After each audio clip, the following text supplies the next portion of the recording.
What's good, everyone? Today we're going through my round 19 AFL tips and predictions. Now, before we do get into the tips and reviewing round 18, in this video, I will be completing one of my punishments, which is getting my mum to do my footy tips for the round. However, to avoid the awkwardness and have her just sitting there saying nothing whilst I'm reviewing the games for round 19, she'll be doing her tips after the end of every one of my tips, so it's not as awkward for myself. Alrighty guys, so reviewing last week, we got 5 out of 9, which is a bit disappointing after a perfect score of 9 out of 9 the week before. The start of the round started off really well, my tips wise especially, but also just the fact there were 2 thrillers. I tipped Sydney to be the Dogs, which has got correct. And then I tipped Brisbane. I really thought I was going to get that one right. They're up by 25 points with 7 minutes to go, but then they just sort of tried to save the game. I'm not too sure why. Yeah, I only ended up watching 3 games of footy this round after the Friday game. The only game I watched was the Gold Coast Saints game. That sort of just took the light out of me, honestly, that game. I tipped Collingwood to beat Freo. That was a relatively easy tip. I tipped St Kilda. It's probably the last time I'm going to be tipping St Kilda in a while, and you might find out a little bit later on during this video. I tipped Port Adelaide to beat Carlton. Now, honestly, I did say in the video last week that I could certainly see Carlton winning. I just didn't really have the bravery to do so, and I should have trusted the gut. I tipped the Cats to beat Essendon, and I got another incorrect tip, tipping the Crows to beat the Giants, which was a massive upset. And I tipped Hawthorn and Richmond to finish out the round. So, yeah, 5 out of 9. It was a terrible Sunday of footy as well. I just didn't even bother. Not the greatest round of footy, that is for sure. Now, my big calls for this round were pretty tragic, to be honest with you. My first game, I said that Jamarra Ugle-Hagan and Aaron Norton would kick 3 or less goals. And this is honestly probably the closest one I got all round. They combined for 4, so even then I still got it wrong. In order to save time and prevent this video from being too long, we're going to skip the bullshit. I got 0 out of 9 on the big calls. Nothing happened. Let's move on. Now, the one with the most likes is obviously something I'm not going to do, so I'm going to skip past that. There's no a chance I'm going to a cheer squad 3 hours before a match and put opposition flags in there. You can't even do that, so I'm not going to do that one. Now, I've said this multiple times with the punishments, but just because it's got the most likes doesn't necessarily mean I'll do it. But the next one, which got 112 from Demon Badger, was go to a Collingwood game and ask the fans if they think Nick Daicos is soft. Another one which I don't really want to do necessarily, but I'm sure I can find a time to do that. And if I've got a few people watching this, such as a Goat HQ, I don't know, like a Marto, Will, whoever it is, you know, remind me to get it done with a few other people so it's not as bad. But yeah, this round we'll complete the mum punishment and hopefully get at least a punishment released every week. I think I've been doing decent at that over the past month and a bit. Alrighty, we'll start off on the Friday night, and this has massive ramifications for the top 8. The Bombers taking on the Dogs. I've been in attendance for this game as well, so I'm expecting a good contest. And I probably have to say, from both of these sides so far this season, I've been a little bit more impressed from the Bombers, just based on expectations and just sort of the way the wins have been coming from Essendon. Of course, they weren't impressive against the Cats on the weekend. That was really disappointing at GMHBA.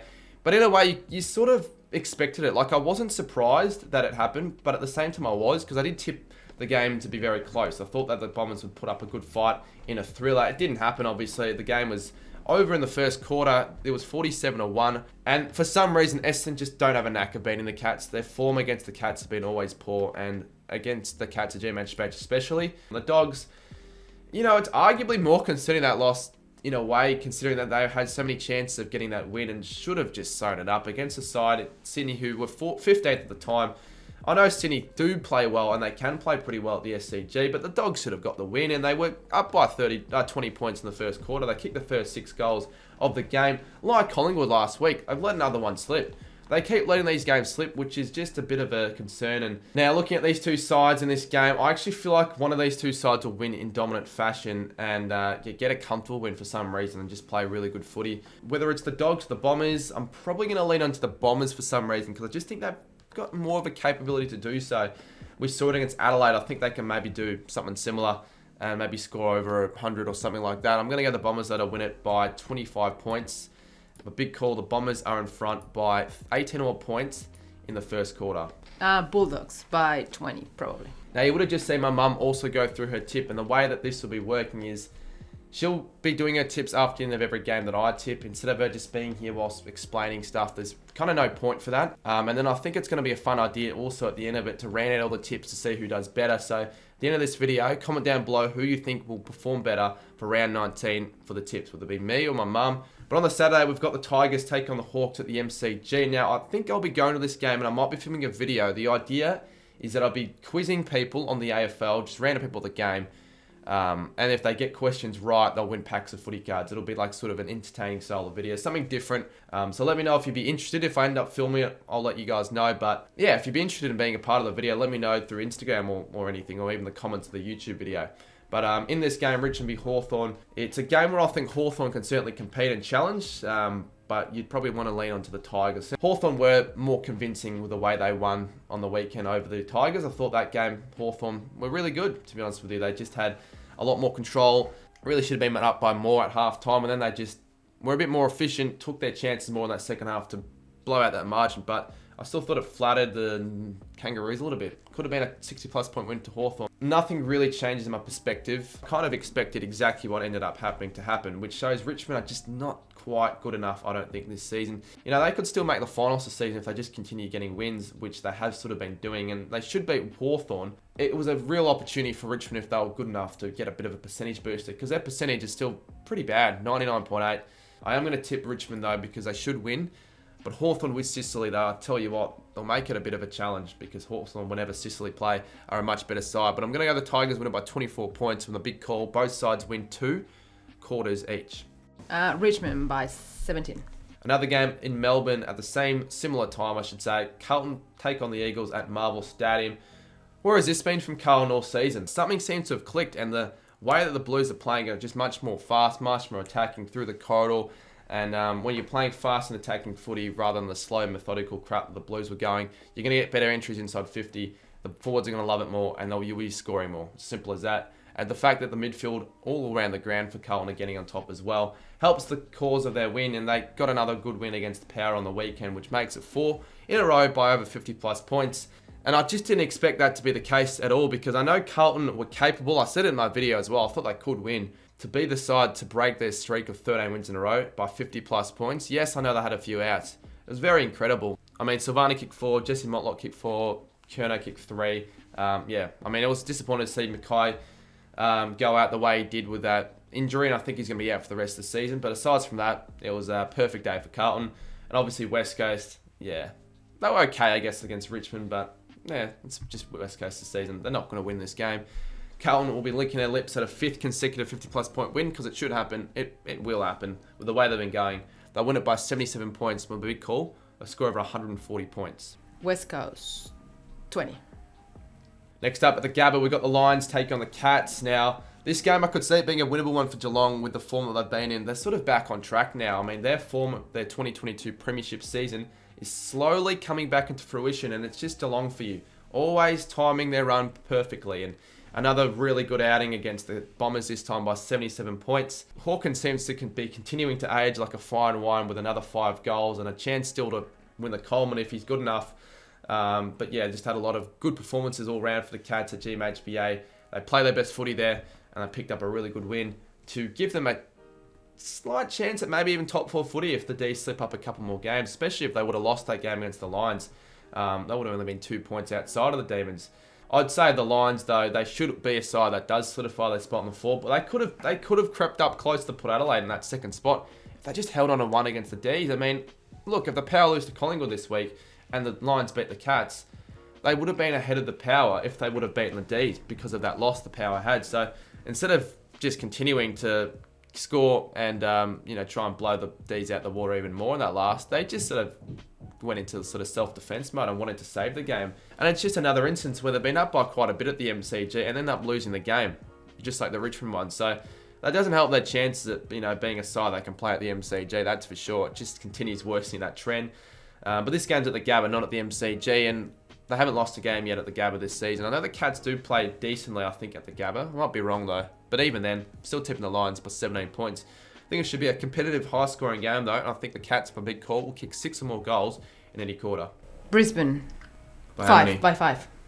5. That'll be a good game. Next up at Optus Stadium, we've got the Dockers and the Swans. The Dockers, you can say goodbye to their chances of finals now this season. I guess in a way now, it's just a year of trying new things for J-Lo, development, and in fairness well to Freo. That game against Collingwood, they weren't really disgraced. It was only that second quarter, which was bad. 10 goals to 2. That's what got the margin out to over 50-plus points at one stage, where it ended up being only 47, I think, or 46. They ended up winning that second half, Freo, which is quite impressive.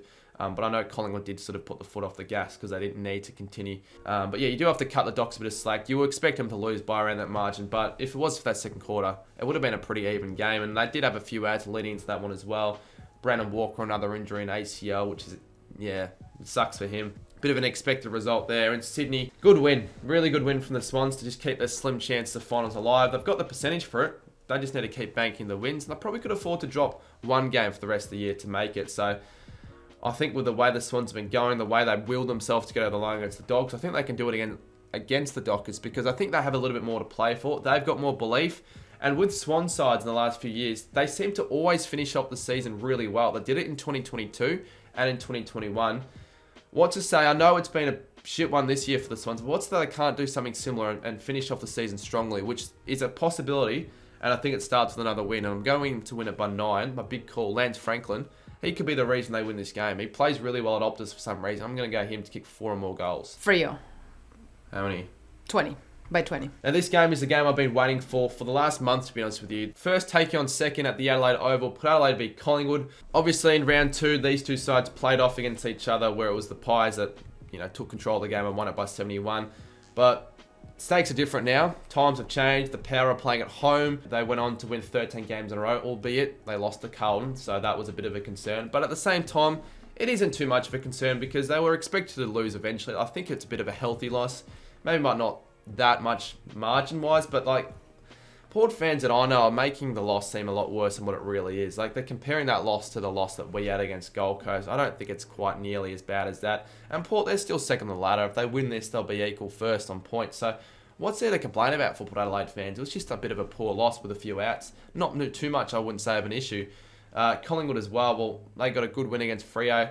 But with Collingwood, I don't think it's much of a concern or anything like that. But I mean, if Collingwood really wanted to, they could be putting these teams to the sword a lot more, like winning by 70, 80 plus points, instead of just having one good quarter but then stopping, like they've been doing so in the past against, Freo and the Dogs. But it's still just really impressive the way Collingwood have been going about it. I think Elliott kicked 4 goals again.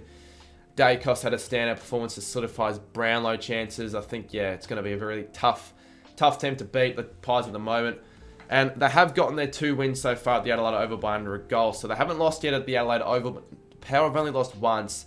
And in front of home fans, I think this is their chance, the Power, to make another statement win. We're going to actually go and tip the Power in not really an upset, it's a 50-50 game. We're going the Power, though, by 6 points in another thriller. A big call, Nick Dacos records 40 more disposals. It's getting to the stage, but that's probably not even a big call anymore. Collingwood.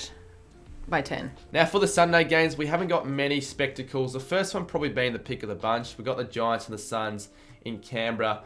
Now, the Giants, I'm very surprised that they got that win against the Crows because it just seemed to be one of those games where you'd expect Adelaide to win against the side below him, especially at home. With the Giants' form obviously being really good, but I just thought the run would come to an end eventually. I really think they can probably get another win here against the side below him in the Suns, who, albeit, had a really good game against the Saints on the weekend. Maybe not really good. I'll change it to a good game because the Saints were just deplorable. I think the Saints made the Suns look better than what they really were. It was so disappointing to be a Saints fan, watching that garbage, really was. Now, you'd think the Giants should get another win here, but this game is played at Manuka Oval, or whatever it's called, in Canberra, which makes me almost feel like the Suns could pinch an upset here because the form that the Giants have been in at this ground, their home away from home, always seems to be really poor, with I think now 7 or 8 losses in a row. I'm not sure exactly what the record is, but it isn't great. But I think with the way the Giants are going, you've got to put in a bit more faith in the Giants and actually respect the way they've been going about it. Because you've got to beware of the Orange Tsunami right now. The Orange team are going about it really well and are a very decent chance of making finals now. Particularly if they win this, they'll be in the 8 at the end of the round, which is amazing for them. So yeah, I'm going the Giants in a not very convincing win. I think it'll be a tight one and honestly could see it going the other way, but I'm going to back them in by 9 points. A big call, the Giants win this game after trailing at any break. Giants. By how many points? By 5. Next up, the MCG. We've got the D's and the Crows. Now, I think this is a bit more of an important game than what it might seem on paper from the first glance, because I think for Melbourne, they really do want to just continue with the wins. Because the Cats are on the tail at the moment, that's for sure. And Adelaide, I think it's certainly important for them as well. We all know why. They possibly coughed up a top 8 spot now with that loss against the Giants. Because it was one of those games where they sort of felt like they had it won for most of that game. But then they let it slip in that last not scoring a goal. Although, with this game, if they play like they did against Collingwood, I'll give them a very good chance of winning this one, because Melbourne have still got a little bit of question marks on the way they've been going about it. I know they got a really good win against Brisbane, but it all stemmed from their first 4 or 5 minutes where they kicked the first 4 goals and the ending of that game where they kicked the last 4. Majority of that game, I did think Brisbane were better, and obviously Melbourne's form before that have been shaky. It'll be a tough one for the Crows here to win, with Melbourne's good form now at the MCG, but I do see him having a slight chance of pinching this one, Adelaide, to sort of undo a bit of the pain that they would have certainly been given at the hands of the Giants last week, where honestly they should have won that. But I will still go the D's because, yeah, they're the better side, particularly at the MCG. If it's the good Adelaide, it'll be a close, good game. If it's the bad Adelaide, it could be a 40-plus point loss. We're going the average Adelaide, and I'm tipping a Melbourne win by 26 points. From the big call, the Crows have 6 or less goal kickers, individual goal kickers, during the game. Melbourne by 35. And we have saved the worst for last. Unfortunately, I am forced to watch this game because I'm a Saints fan. I don't want to, though, because we are terrible. Saints play North at Marvel. Oh, goodness gracious me. As much as North have been absolutely shambolic as well, just as St Kilda, this is a danger game. They'll see this as going, look, we're terrible. We're not going great at all, but this is a winnable game. That they'll want to take advantage of a side that is going really poorly in the Saints. And the season that the Saints are having right now is slipping away quicker than I think the season last year was slipping away. You know, their only win in the last 5 weeks came at the hands of the Eagles, and that did not feel like a win whatsoever. That was a game we should have won that by 50-plus points, but we won it only by 8 and felt like a loss. From the moment the first ball was bounced, we were flat. And we just have too many passengers at the moment. We cannot score. We've got a really dysfunctional forward line. We've got one of the worst midfields in the comp. We've got a bit of a lousy defence now. It's not as good as what it once was at the start of the year. Everything about the Saints right now is poor. And in a way, it pissed me off that we're still probably going to finish in the 8 this week because we're playing North. And the fixture just wants us to stay at the 8 for some reason. And we don't deserve to. We're literally crying out to be out of the 8. But I said it before, I think North Melbourne can definitely, if they play really good footy, can pinch the Saints here, because I don't have the faith that we can actually get a comfortable win. If we win it will be a low-scoring, shitty 20-point win. The only way I'll have confidence from this game is if we win by 50-plus points and score over 100. But because I know that won't happen, most likely, and North, I really do think, can put up a decent fight, I'm going to tip North Melbourne by 14 points, because I actually think they can win this game. We don't deserve a tip. Why the hell do I tip my own side when we're so crap? North going to win by 14 points. St Kilda are going to score 11 or less goals is my big call. Saints.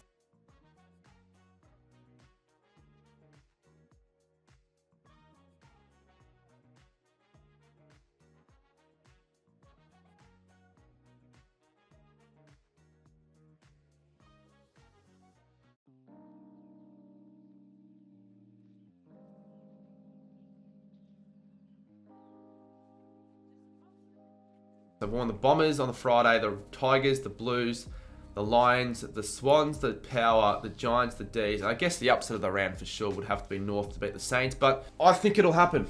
Definitely no chance that I'm going to be winning this competition, and there wasn't a chance after round 5. The leaders for round 18, we didn't have a single person tip 9, so there was a liar in my live chat, because they said that in my tipping comp they tipped 9 out of 9. That's obviously a lie. St Jules, he probably would have tipped St Kilda, so if he didn't tip Saints, probably would have got a 9. Put me in the ones, Lude Chap, S Sports. I'm not going to bother reading the rest, but why do we have a few Saints supporters all tipping 8 there? That's so weird. That really is weird. Total score though for my competition, and it is getting quite close now. It's Danny Free on top with 116. That's surprising. Where are the other leaders? Oh my god. Okay, I looked at my instead of looking at my tipping competition, I looked at the St Kilda fans' ESPN footy tips. Well, obviously, that's why there were a lot of St Kilda supporters. I'm an absolute melon. All right, we might actually get someone that got a perfect score in round 18, though. Yeah, we did. We actually did. We got Mr. Jimos. And the reason why everyone would have tipped 8 for the Saints tipping comp, because they would have tipped bloody Saints. So, yeah, Mr. Jimos, well done. A perfect score of 9. And then we got 32 people with 8 as well. I'll give a shout out to Blakey Boy with a perfect margin. 8 and a perfect margin. Yeah, we've got Christian. Okay, that's more familiar. He's on 115 with a poor round 18 score of 6, although better than mine. Oscar with 114, very closely followed by Pasindu. Tex Metz with 113, Jazz Boy with 112, Dylan 2004, and Matt R with 112. But anyways, yeah, thanks for watching the video. Leave a like as well. Why not? Bloody hit that like button. It means a lot. And if you haven't watched my Goal King Challenge with creators, that video, a bit slowing down on the views wise. So if you haven't watched it yet, go and check it out. It's a good video as well. And let me know as well your thoughts on that video idea I had for Richmond Hawthorn. I might switch it up a little bit, but that's sort of the premise of the video. So just, if you want to be a part of it, just let me know as well. So yeah, thanks everyone for watching the video. Remember to leave your comment down below for the punishment, big call and all that. And we'll see you very soon in my next video, which should be tomorrow.